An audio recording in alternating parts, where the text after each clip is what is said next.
So what Peter does in his first letter, one of the things he does is use very different pictures to build up the layers of what it means to be a Christian. یکی از کارهایی که پتروس توی نامه اول خودش انجام داد این بود که از تصاویر و تصویرسازی‌های زیادی متعددی انجام داد تا لایه‌های مختلف مسیحیت رو نشون بده. So he includes words like resident strangers, pilgrims, living stones. از کلمات متعددی استفاده کرد مثل اقامت غریبه‌ها، مثل مسافران و همینطور سنگ زنده. And he takes a number of pictures from where we've been looking at when Moses made a covenant for the people with God at Mount Sinai in the desert. و همینطور اون ماجرایی رو شرح داد یا تفسیر کرد که در زمان موسی، زمانی که موسی برای قوم خودش یه رابطه و یک دورانی رو در مورد ارتباط مردمش با خدا توی صحرا به وجود آورد. And Peter applies how God spoke to his ancient people to Christians, and he says, your chosen generation is a holy nation, a kingdom of priests. و همینطور این رو بیان کرد که خدا چه اسمهایی رو، چه نسبتهایی رو به مردم خودش نسبت داده بود اون زمان در اون دوران، در دوران موسی، که یکیش ملت مقدس بود، نسل برگزیده و همینطور پادشاهی کشیش ها، اگر خوب خاطرم مونده باشه. And Peter is attaching these words to Christians. He said, you weren't a people, but now you're God's people. و همینطور پتروس این کلمات رو اصطلاحاً ضمیمه کرده، پیوست داد به مردم خودش و به مردم و گفتش که شما دیگه مردم عادی نیستید بلکه مردم خدایی، یعنی مردم خدایی.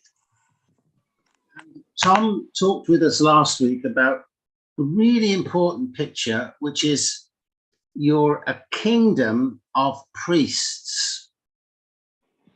آقای تام هفته پیش یک ماجرای خیلی خوبی رو توضیح دادن، یک داستان خوبی رو برای ما گفتن که در مورد این بود که شما جزء پادشاهی کاهنان یا موعظه کنندگان هستید.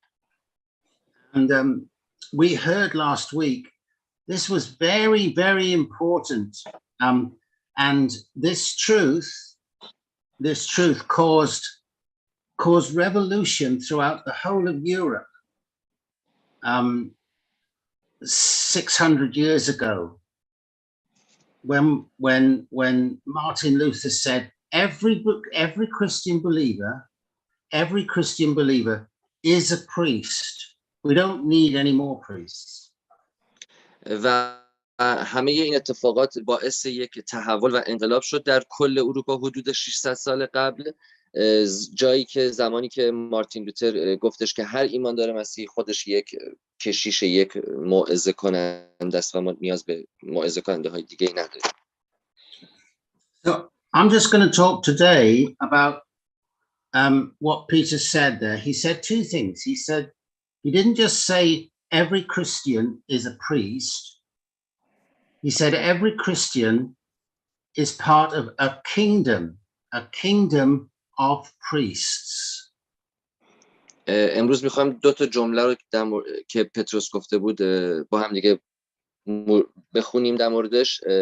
اینکه اولیش این که نه تنها فقط گفته بود که شما هر کدومتون، یعنی ایمانداران مسیح، هر کدومتون یه موعظه کننده یا کشیش هستید، بلکه شما بخشی یا عضوی از پادشاهی این موعظه کننده ها هم هستید. So it takes a while to realize it, but the truth is, if you belong to Jesus, if you have bowed the knee to him, if you have given your heart to him, Here's another truth, an amazing truth. You have royal blood in you. و مسئله دیگری که هست اینه که میگه که اگر که شما خودتون رو به عیسی مسیح تسلیم کردید، متعلق به عیسی مسیحید، قلبتون رو به عیسی مسیح دادید، در درون شما خون سلطنتی وجود داره. You are part of the royal family. شما بخشی از خانواده سلطنتی هست. Now, as soon as we say that, we have to think carefully about what kind of king Jesus was and is. به محض اینکه ما این حرفا رو میزنیم یا بهش فکر میکنیم، باید به این نکته هم فکر بکنیم که عیسی مسیح خودش چه پادشاهی بوده و هست. Because when you think of a king, it's not like Queen Elizabeth II, and it's not like the Shah of Persia. It's not that kind of king. چرا که وقتی از کلمه شاه استفاده میکنیم برای عیسی مسیح، منظورمون مثل ملکه الیزابت دوم یا شاه ایران محمد رضا پهلوی یا رضا پهلوی نیست. It was obvious from the beginning of how the Son of God came to the earth and was born that he was not the same kind of king as people were used to, or the wise men were seeking. از همون اولش خیلی واضح و مبرهن بود که پسر انسان چطور وارد به این دنیا اومد و اصطلاحاً متولد شد، وارد این دنیا شد و اون مثل بقیه مردم دیگه‌ای که اونهایی که شاه بودند نبود. In fact, you know, Majid knows this, the wise men, the Magi, they probably came from Persia and they were right to look for the king of the Jews, but they looked in the wrong place. They looked in Herod's palace. در حقیقت شاید همونطور که آقا مجید هم میدونن، اینکه اون عاقلان، اون خردمندان یا اون ستاره شناسان احتمالاً از سرزمین پارس یا همون ایران اومدند. اونها دنبال پادشاه یهود میگشتن، اما خب در جای اشتباهی گشتن، در کاخ پیلاتوس به دنبالش میگشتن. هیرودیس ببخشید. But Jesus was born and laid in a manger, in an animal's feeding trough, not in a royal palace. اما عیسی توی یه آغل یا استبل به دنیا اومد، نه توی یک مکان کاخ سلطنتی. Now, if we begin to understand what kind of king Jesus was, we better understand how his kingdom is growing and what royal blood is in the heart and spirit of the Christian believer. بنابراین ما شروع میکنیم به درک کردن و فهمیدن اینکه عیسی مسیح چگونه شاهی بوده و این پادشاهی چگونه به وجود اومده و ما چه نوع خون سلطنتی در درون رگ‌های ما جریان داره. And the kind of king that Jesus was and is maybe best explained when Jesus was before the most powerful ruler in the land in which he lived, and that was Pontius Pilate. و شاید اینکه ما متوجه بشیم عیسی مسیح چه نوع پادشاهی بوده و هست، بهترین توصیفش در اون زمانی، اون موقعی باشه که عیسی مسیح در مقابل قوی ترین حاکم و فرمانروای اون دوران که در اون سرزمینی که عیسی مسیح زندگی میکرد قرار گرفته بود. Pontius Pilate represented the power of Rome. It was the most powerful empire that the world had ever seen. And Jesus appeared before the governor in the hall of judgment.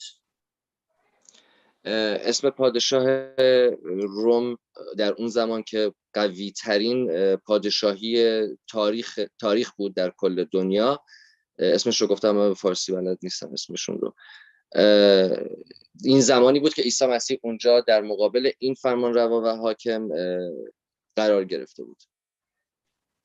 Thank you, Ben. So we can read about this, and it's in John chapter 18. John chapter 18, and it's verses 33 to 37. توی یوحنای فصل 8 آیه های 33 تا 37 اون رو میخونیم.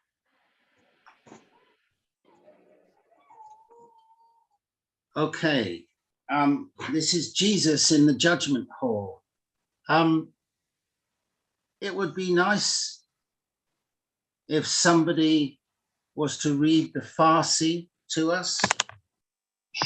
این مربوط به زمانیه که عیسی مسیح توی دادگاه محاکمه بود، در دادگاه بود و اگر هر کسی دوستان مایل بخونه لطفا. با اجازه دوستان. بفرما. پیلاتوس به داخل کاخ برگشت و دستور داد عیسی را نزد او بیاورند. آنگاه از او پرسید: آیا تو پادشاه یهود هستی؟ عیسی پرسید: منظورت از پادشاه آن است که شما رومی ها میگویید یا پادشاهی که یهودیان منتظر ظهورش هستند؟ پیمن. پیلاتوس گفت: مگر من یهودی هستم که این چیزها را از من میپرسید؟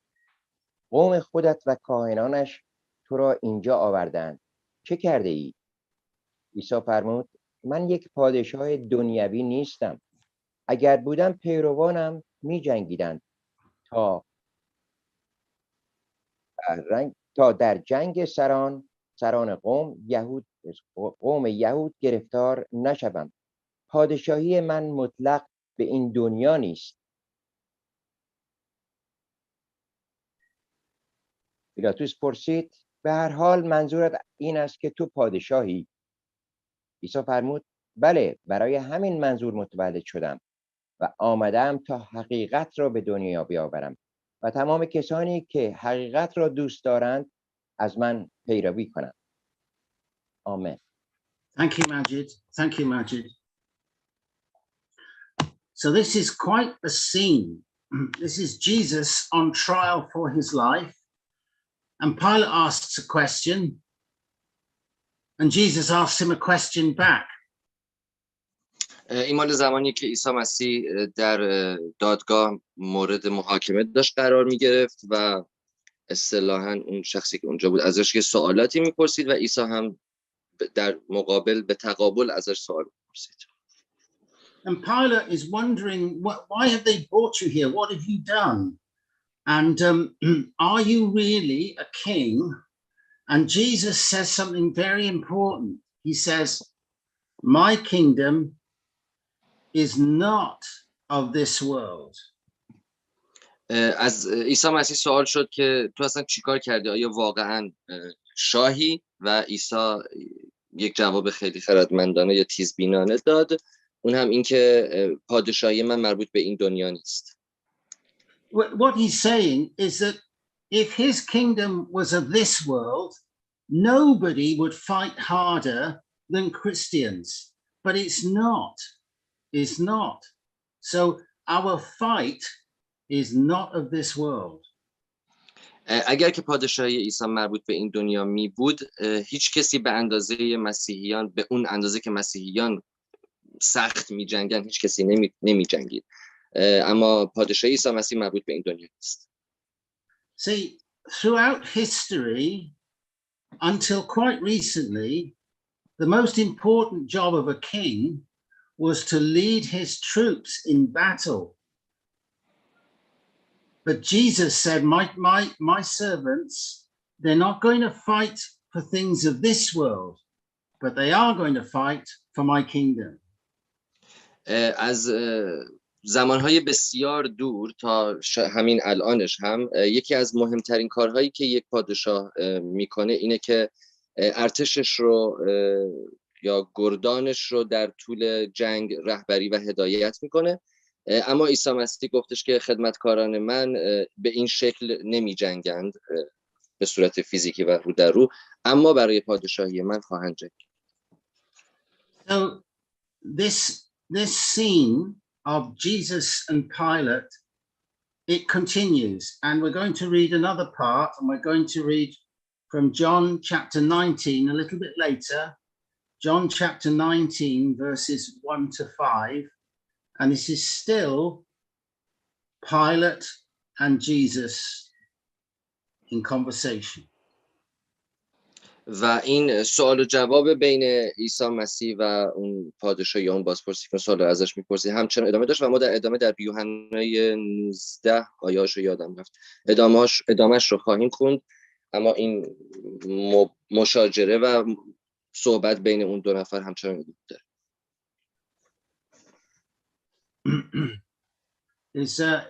Is Majid going to continue to read for us? Majid, is that all right? Yes, sir. Thank you. آنگاه به دستور پیلاتوس عیسی را شلاق زدند. سربازان از خار تاجی ساختند و بر سر او گذاشتند و یک لباس بلند شاهانه ارغوانی رنگ به او پوشانیدند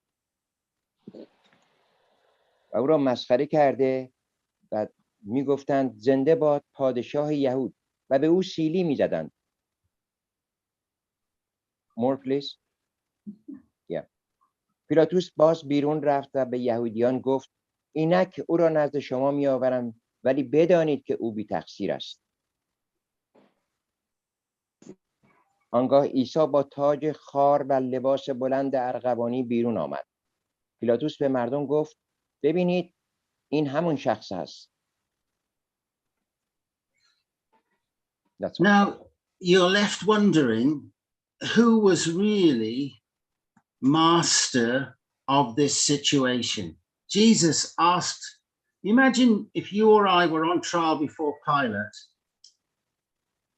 and instead of being frightened, Jesus asks Pilate questions and explains his kingdom to Pilate. شاید شما متعجب شده باشید که توی این شرایط، توی این وضعیت کی بر کدوم یکی از این دو طرف بر اون یکی تسلط یافته یا اصطلاحاً چیره شده، سوار بر داستانه یا سوار بر شرایطه. اما اونجا عوض این که عیسی مسیح از سوالهای اون بازپرس یا اون قاضی یا اون پادشاه بترسه، در عوض سوالهای خیلی زیرکانه و تیزبینانه از ایشون میپرسید. Sometimes when people appear before very, very important people, kings or prime ministers, they become silent. They're overawed. They don't know what to say. But Jesus was a master of that situation. بعضی اوقات وقتی که آدم‌ها در مقابل اشخاص برجسته مثل نخست وزیر یا رئیس جمهور و امثالهم قرار میگیرند، نمیدونن چی باید بگن، اصطلاحاً زبونشون یا دهنشون بسته میشه یا قفل میکنه. اما عیسی استاد همچین شرایطی بود. And even though the soldiers mocked him, they put a crown of thorns on his head, they put a purple robe on him, they hit him. Even though they mocked him, Jesus did not lose the mastery of himself or the situation. اگرچه که سربازان اون موقع عیسی مسیح رو مسخره کردند، تاج از خار بر سرش گذاشتند، یه لباس ارغوانی رنگ تنش کردند و شروع کردن به استهزا کردن و مسخره کردن عیسی، اما با اون شرایط عیسی همچنان اون حالت استادی خودش یا تسلط بر شرایط رو از دست نداد. Now in that passage we just read, Pilate says two things. Pilate says two quite important things. He says, I can find no fault in him. I can find no fault. And Pilate says that twice. And Pilate was looking for a reason to crucify Jesus. And Pilate said, I can't find any fault in him. بازپرس اونجا 2 بار یه جمله رو تکرار کرد در مورد عیسی و گفتش که من هیچ گناه و عیب و تقصیری توی عیسی نمیتونم پیدا بکنم و این جمله رو 2 بار گفت و بعد از اون به دنبال یه بهونه‌ای هم بود که عیسی مسیح رو به صلیب بکشه، اما خب در هر صورت نمیتونست که هیچ عیب و تقصیر و گناهی رو گردنش بندازه. In fact, Pilate says a very important little phrase. He says, behold this man, look at this man, behold the man. Jesus is faultless. بازپرس اونجا یک عبارت خیلی کوتاه و بسیار مهمی رو گفت و اون هم این بود که گفت به این مرد نگاه کنید و همانندش باشید چرا که کاملا بی‌عیب است. Okay.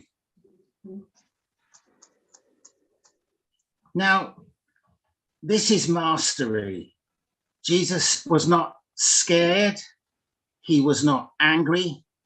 He did not say foolish things. He was the master of the situation. و این همون استادی و تسلط بر شرایط و اوضاع، چرا که نه ترسیده بود عیسی، نه عصبانی شده بود و نه چیزهای احمقانه میگفت و اون یه استاد بود هست. And in fact, throughout his whole life, Jesus, they called him the master. He was the master when people asked him difficult questions. در حقیقت در طول زمان، در طول تاریخ، عیسی در هر شرایطی استاد بود یا ماهر بود. یعنی مردم صداش میکردند استاد، چرا که مردم خیلی وقت سوالای خیلی سختی ازش میپرسیدن و اون خیلی استادانه جواب میداد. We read in the Gospels that Jesus was master of the wind. Jesus was master of the waves, of the weather. توی کتاب مقدس، توی داستان کتاب مقدس ما خوندیم که عیسی مسیح استاد بادها بود، استاد موجها بود که مربوط به آب و هواست. Jesus was, well, he was master of devils. He was master of sickness, of every situation. استاد شیاطین بود، یعنی منظوری که تسلط کامل داشت بر شیاطین و بر مریضی ها در هر شرایط و اوضاعی. Jesus even mastered death. He only allowed himself he raised people from the dead. He allowed himself to go to death, but he was always in charge of everything. حتی بر مرگ هم تسلط داشت. بعضی از مردم رو از مرگ برخیزانیده بود، دوباره زنده کرده بود، برگردونده بود. فقط زمانی اجازه داد که خودش هم به کام مرگ کشیده بشه. اون زمان فقط اجازه داد که خودش به کام مرگ کشیده بشه، چرا که خودش در اون حالت مرگ هم مسئول همه چیز بود در اون دوران. After Pilate, they took Jesus to Herod and they put Jesus on trial before Herod. And Jesus never said one word to Herod. He knew when to speak. He knew when to be silent. بعد از اون بازپرس عیسی رو بردن پیش پادشاه همون هیرودیس و اونجا اصطلاحاً محاکمه بشه. اونجا عیسی حتی یک کلمه هم به زبون نیاورد، چرا که میدونست کجا باید حرف بزنه و کجا باید ساکت بمونه. So this is mastery at work. This is true kingship. In the book of Proverbs, it tells us that real mastery is when we rule our own spirit. و این استاد بودن در کاره، یعنی بهترین و استادترین فرد یا شکل ممکن میتونی باشی به اون حالته توی کتاب امثال میگه که برای اینکه استاد باشیم اول باید بر روح خودمون بتونیم فرمان روایی و حکمرانی بکنیم. So Jesus, he's the king of kings. He leads his troops, that's you and me, into battle. And this is the fight. Will I lose control of myself, or will I honor him in every situation I face? بنابراین عیسی پادشاه ها بود و اون ارتش خودش رو، سربازان خودش رو که من و شما باشیم رو در میدان نبرد باقی گذاشته برای ادامه جنگ. و آیا سوال اینجاست که آیا من کنترل خودم رو از دست میدم یا در هر شرایطی باعث افتخار و اقتدار عیسی میشم؟ Paul tells Timothy, a much younger man than him, Paul tells Timothy, he says, if we suffer, and we do suffer, everyone suffers, if we suffer, we shall also reign with him. پولس به تیموتئوس گفتش که اگر زمانی که ما زجر میکشیم، که البته هممون زجر و عذاب میکشیم، زمانی که ما زجر میکشیم باید که بر خودمون هم در اون زمان حکمرانی بکنیم. This is what happens if you have royal blood in you. Okay, so we're going to read from Romans chapter 8, and this is going to be verses 33 to 39. و این همون جاییه که اصطلاحاً ما میگیم خون پادشاهی در درون رگ‌های ماست که الان آیه هاشو توی اسکرین میبینیم. یادم رفت کدوم کتاب بود اگر بیاد. And I'm hoping, Majid, you'll be able to see it and read it for us. اکنون که خدا ما را برای خود برگزیده است، دیگر چه کسی جرأت خواهد کرد بر ما اتهامی وارد آورد؟ آیا خود او؟ هرگز، چون اوست که ما را بخشیده و ما را به حضور خود پذیرفته است. پس دیگر چه کسی میتواند ما را محکوم نماید؟ آیا مسیح؟ نه، چون اوست که در راه ما مرد و زنده شد و اکنون در بالاترین مقام در کنار خدا نشسته است و برای ما شفاعت میکند. بنابراین چه اتفاقی ممکن است سبب شود که مسیح دیگر ما را محبت نکند؟ زمانی که ناراحتی و مصیبتی پیش می آید و یا سختی و جفایی روی می دهد، آیا علت آن این است که مسیح دیگر ما را دوست ندارد؟ و یا زمانی که در گرسنگی و تنگدستی هستیم و یا با خطر و مرگ روبرو می شویم، آیا نشان دهنده این است که خدا ما را ترک گفته است؟ More please. هرگز، زیرا کتاب آسمانی می‌فرماید که ما باید آماده باشیم تا به خاطر خدا هر آن با مرگ روبرو شویم. ما همچون گوسفندانی هستیم که برای سر بریدن میبرند. ما با وجود تمام اینها پیروزی کامل و قطعی همواره از آن ماست.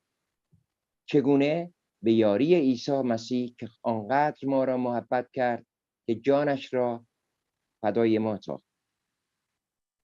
زیرا من یقین می‌دانم که هیچ چیز نمی‌تواند محبت مسیح را از ما باز دارد.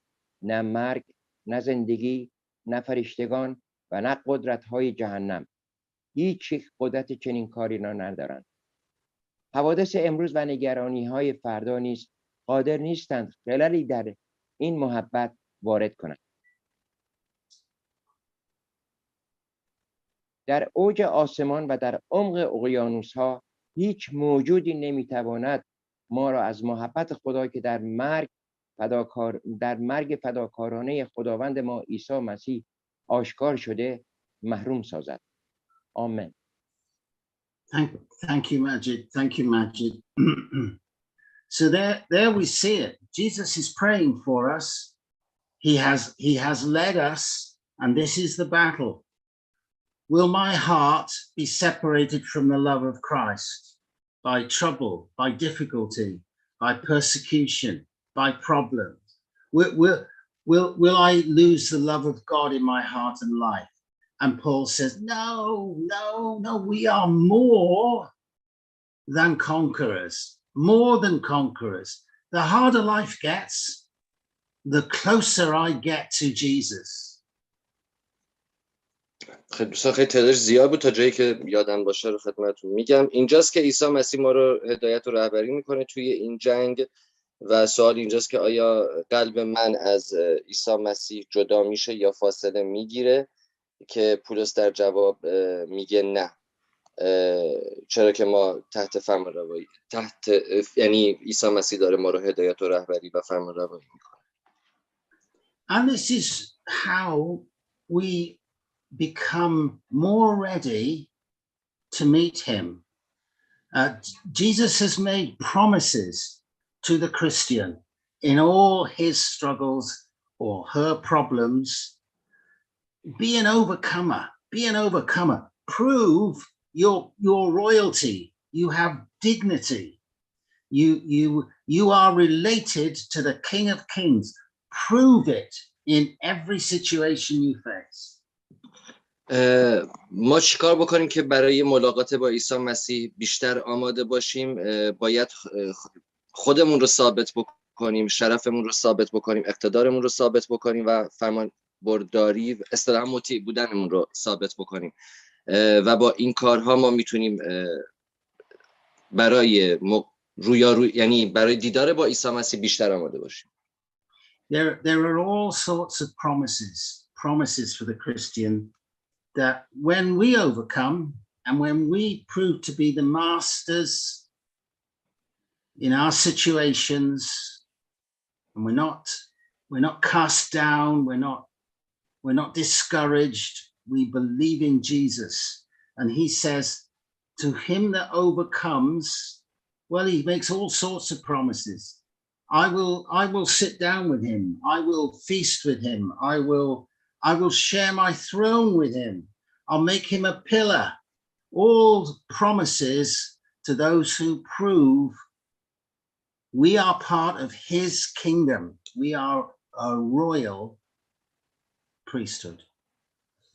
و اینطوری ما میتونیم این رو خونه پادشاهی که درون رگ‌های خود ماست رو نشون بدیم، با این حالت که عیسی رو با پرستش عیسی، با اطاعت از عیسی رو تبدیل به ستون زندگی خودمون بکنیم، به ستون و بدنه زندگی خودمون تبدیلش بکنیم.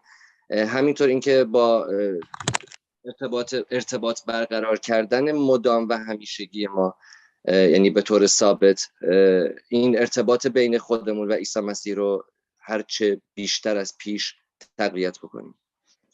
So thank you, Ben. Thank you, Majid. You be an overcomer. Be an overcomer. Amen. He said, sit down. He'll give you a throne. Be an overcomer. یه غلبه کننده باشید، یعنی غلبه پیدا بکنید، غلبه کننده باشید و همینطور کسی باشید که قدرت و عظمت رو نشون میده. Amen.